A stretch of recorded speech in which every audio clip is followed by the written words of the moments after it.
this is what scares me with the whole situation with Diego. He is a dog. He is a guy that, he's a junkyard dog who will go for it every time. He does some crazy things as far as what he says and stuff, but he's going to show up to fight and give everything he has. He was giving everything he had in that fight. It was just against a guy that was bigger, stronger, and skill-wise, Diego is on the decline. That guy he's still on the rise, and they just crossed at that point where Diego's experience wasn't what's going to get him through in this fight. Yeah. And you've got to look and say, the other part that scares me is he's no longer with the camp that he basically was with. Started off with Greg Jackson, ended up going to Iberio and was with him for a while, came back to Jackson, and now with who he's with, what is going on here that's going to help him in that next fight be better? What is going on that's going to make him improve in some area, or at least keep himself at the level that he's at without degrading? I don't see anything. And that's what scares me. That's what brings up concern of he doesn't have, at least in my opinion, I could be wrong, he doesn't have the right people right now around him to help him keep that career at least going along on a horizontal level. Yeah, you gotta. I've said this a couple times where the amount of money you make is based on who you're gonna end up fighting. So if people are like, oh, this guy's fighting cans, maybe he's not making a ton of money, and maybe he's waiting till his next contract negotiations. Like, no, there's no reason for me to fight the best guys making 50 and 50. It doesn't make any fucking sense. I tell young fighters that are eager to get to the top, they're like, oh, I want to fight this number 2 guy, number 3 guy. And I'm like, you ain't making number 2 and number 3 guy money. So don't put yourself in that situation yet. Fight and be careful what you wish for. Fight all the easiest fights you can get while you can. Because once you're at that top and you're making that kind of money, there's no way of going backwards. They'll just cut you. They'll let you go. And I've said this like this, if someone works for me and you ask me for a raise and I give you a raise, okay, and you're doing your job, and then all of a sudden now you're not doing your job at that standard, I don't decrease your pay. I just fire you and let you go and bring somebody else in. And that's exactly the situation that these young guys are in. So when these guys are making money, like Diego and other guys that are making money, you've got to fight the best guys. And if you don't fight the best guy, or not the best guy, you got to fight tough competition. If you're not fighting tough competition, then I'm not paying you that amount of money. The thing that has always bugged me, though, about the UFC, it's always bugged me, was the 50-50. Oh, this is UFC bashing. I can hear it. No, it's the 50-50 pay. It's I know. It's the 50-50 pay. It's not right. It's not like I don't train any less hard for me to go out there and fight. Like if you give me 80-20, I'll take that all day long. 70-30, I'd hem and haw a little bit, but I'd still be on board. Hey, but I still train just as fucking hard. And for something like that to happen, though, right, where Pereira was winning the fight, lands a knee, just being stupid. You get caught up in the moment. You want to get him out of there, whatever it is. And he seems a little, suspect, like a little off. But he's still fun to watch fight. He made a mistake. What an athlete. Yeah, made a mistake. Huge for the weight. Good God. I was like, I don't know how he makes the weight. Sometimes he doesn't. But it was. But he was one of those guys. He's one of those guys. I look like, man, the sky's the limit for you. But he got stuck in a situation where he probably only made half his purse because of that and was dominating the fight. Oh yeah. And so when I look at all the things that have happened to me over the years, there's been fights where, I've kneed someone or kicked someone in the nuts and this and that. And I'm like, I'll give you an example. I fought Kid Yamamoto in Hawaii, and I kicked him in the groin in the second round. Broke his cup, couldn't continue. That fight got me in the UFC. But that fight also was, I was only scheduled. A nut shot got you into the UFC. Yeah, I know, right? But that fight, though, was a fight that I was only going to make like 1-1. I made $2,000 for that fight. It was nothing back then. It was a lot back then, but against Kid Yamamoto. It was 1-1. I was only going to make $1,000 because I got it was a nut shot. It was a no contest. Got pushed to a no contest. Luckily, the promotion was like, you know what? It was a great fight. Whatever. They paid me the full purse. They didn't have to, though. Like, if it was the UFC, they'd be like, nope. Here's your, That's business. And it's not just the UFC. Other promotions probably would have done the same exact thing. No, no contest.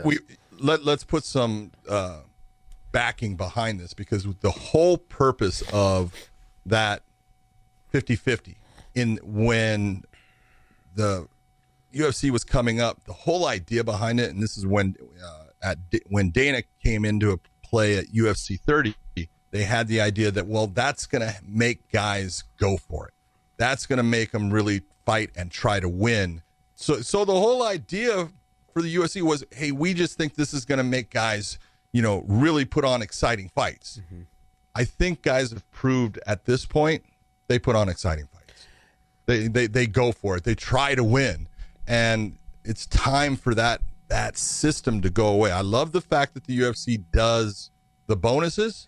That's great, because if you do put on that incredible performance, kind of like, Scott Holtzman put on, that was he deserves, he gets that extra $50,000 bonus. Awesome. That's really great that they do that. But it would be nice to know that in that situation, the losing fighter is still getting that full purse, because mentally, that's the amount of money they're making. If they're told that they're going to get 40 and 40 or 60 and 60, trust me, in their mind, I'm getting $120,000. They're not thinking of 60 and 60. No.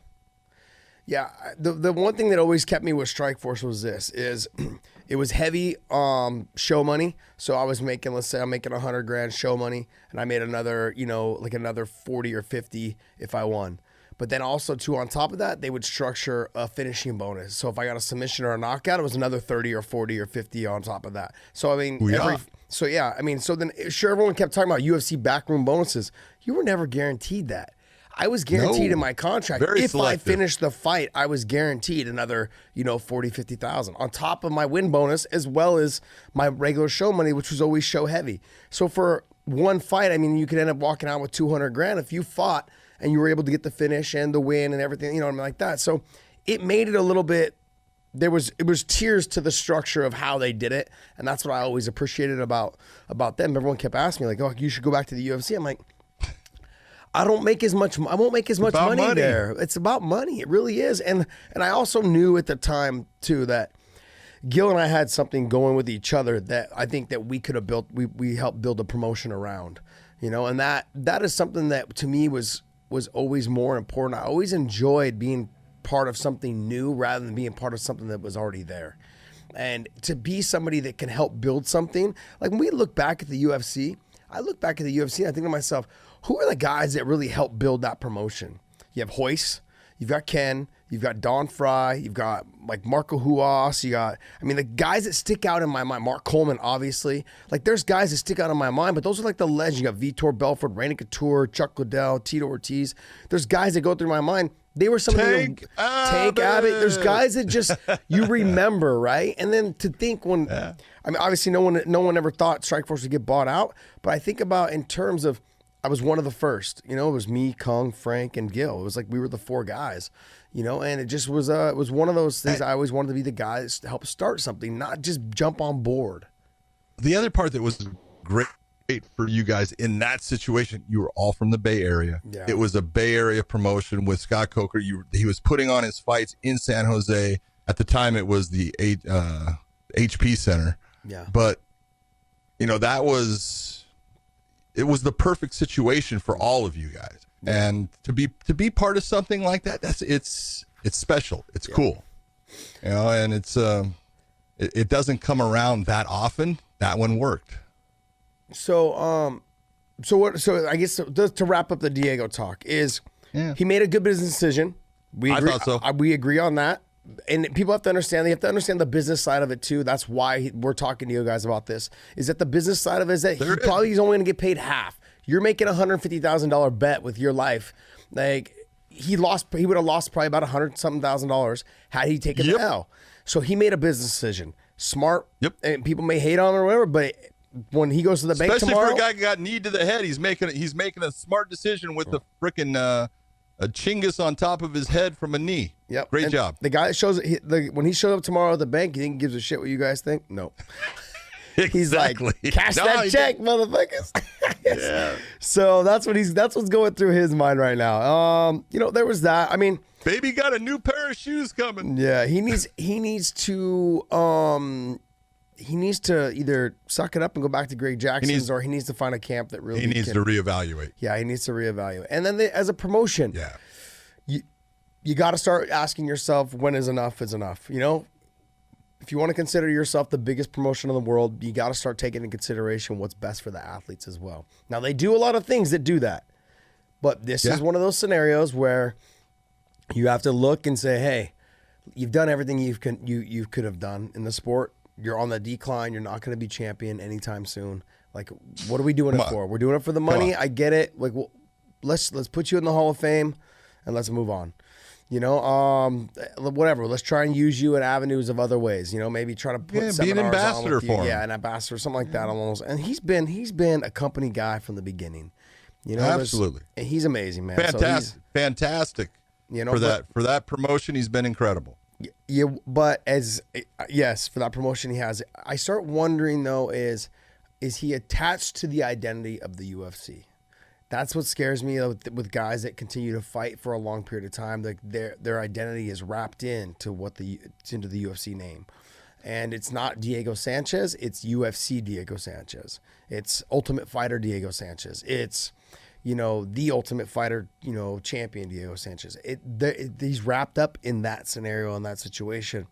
It's hard for them to get out and leave. That's the hard. They're identified with that. You made that comment when you were talking on Joe Rogan. You have got to give up your past life to create a new one. Yeah. And it's tough when you identify, this is who I am. This is what I do. I go to the gym. I train. I am, this fighter. To just walk away from it when that makes you a lot of money. That's a hard thing to do when it comes to that point, because there's always that next payday you're looking at. You're always saying, especially when you're at Diego's level within the UFC, there's always that next payday. And I can pay for my rent. I can put food on the table. This is what I do. But there comes a point you've got to say it's over, and I've got to create a new beginning. I've got to do something else with my life that has purpose and makes me happy with what I'm doing. Diego's just got to take the time to sit down and figure out when that time is going to be.